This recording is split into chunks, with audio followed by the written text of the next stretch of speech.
नमस्ते दोस्तों, आपका मेरे YouTube चैनल डेलीफाई नॉलेज में फिर से एक बार स्वागत है। मैं शिप्रा आपके लिए फिर से 5 जानकारी लेकर आई हूँ। पहला, दोस्तों, क्या आप जानते हैं हिरोशिमा का जातीय फूल ओलियंडर क्यों है?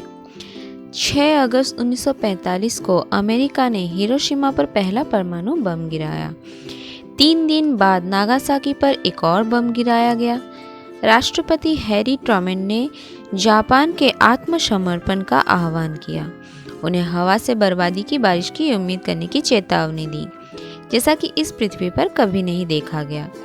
हिरोशिमा पर गिराए गए यूरेनियम गन प्रकार के परमाणु बम को लिटिल बॉय कहा जाता था और नागासाकी को फैट मैन नामक प्लूटोनियम इम्प्लोजन प्रकार के बम द्वारा नियुक्त किया गया था।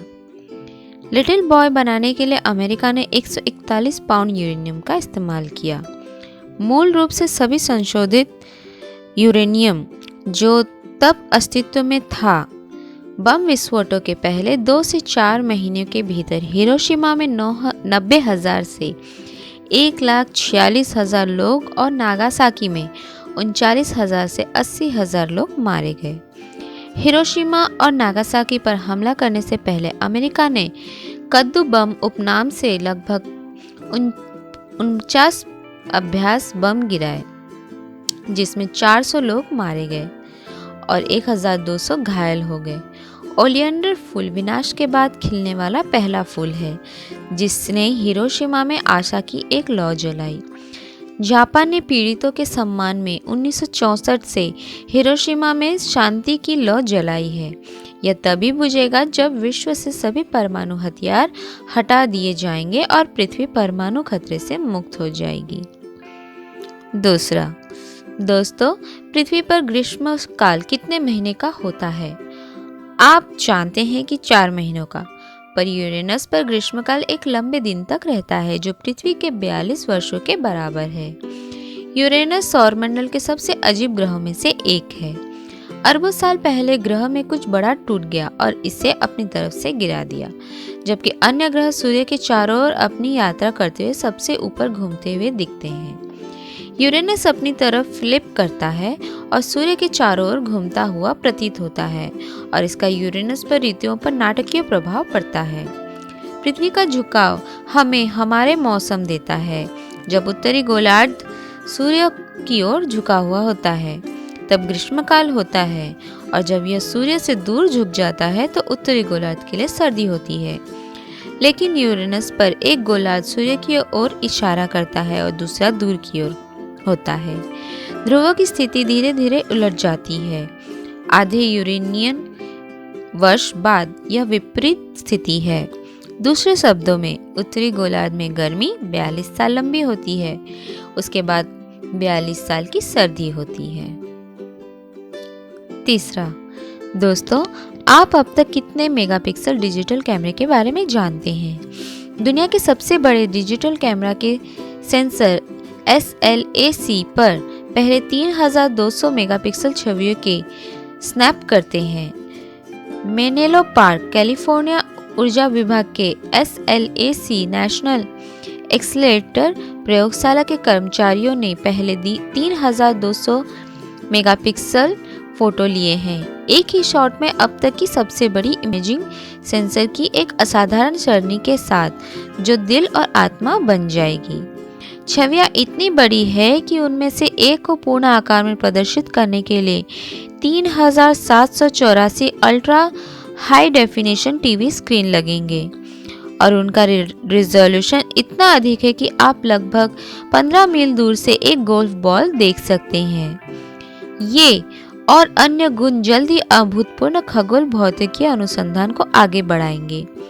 10 वर्षों में कैमरा लगभग 20 बिलियन आकाशगंगाओं की छवियां एकत्र करेगा।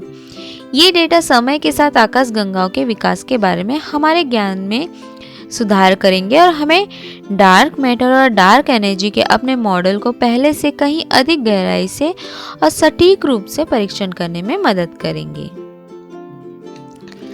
चौथा, दोस्तों, वैज्ञानिकों ने आश्चर्यजनक ड्रैगन मैन की खोज की।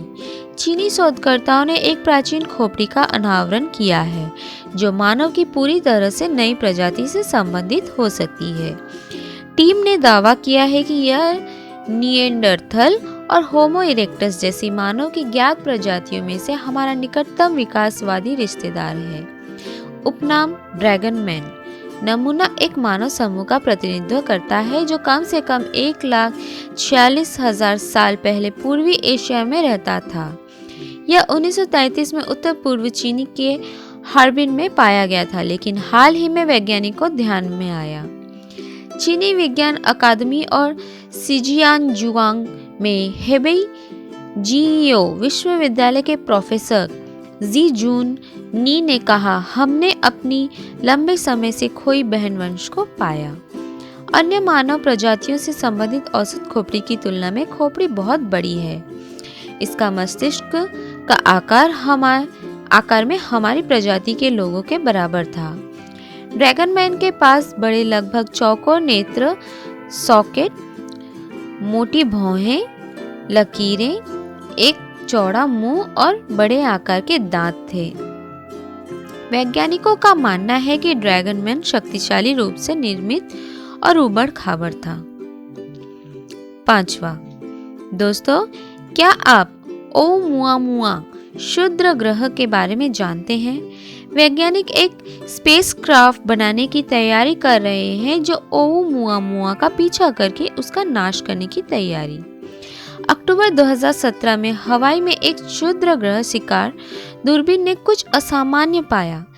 सिगार के आकार की एक वस्तु आईफेल टावर के आकार से लगभग 2 गुने आकार की इसे लगभग 60,000 मील प्रति घंटे की गति से पृथ्वी के पिछले हिस्से में पाया गया और तेज होती हुई दिखाई दे रही थी।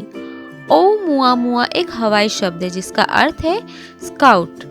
वस्तु में धूमकेतु और क्षुद्रग्रह दोनों की विशेषताएं थी। चट्टान का एक विशाल हिस्सा जो एक अन्य स्टार सिस्टम में बना था और अरबों साल पहले इंटरस्टेलर स्पेस के माध्यम से यात्रा पर विस्फोट हुआ था। ओumuamua हमारे सौर मंडल में अब तक की खोजी गई पहली इंटरस्टेलर वस्तु थी और यहाँ तक की संभावना है कि यह एक विदेशी अंतरिक्ष यान भी हो सकती है। ओumuamua वर्तमान में पृथ्वी से लगभग 2 गुनी गति से वायेजर 1 की गति से दूर जा रहा है, जो अब तक का सबसे तेज अंतरिक्ष यान है। क्षुद्र ग्रह प्रति वर्ष लगभग 500 मिलियन मील की यात्रा करता है, पृथ्वी और बृहस्पति के बीच की औसत दूरी, जिसका अर्थ यह है कि यह 2030 के दशक के अंत में किसी समय इंटरस्टेलर स्पेस में प्रवेश करेगा। क्षुद्र ग्रह के साथ पकड़ने के लिए एक प्रोजेक्ट लायरा ने दुनिया के सबसे शक्तिशाली रॉकेटों में से एक पर अंतरिक्ष यान लॉन्च करने का प्रस्ताव रखा है।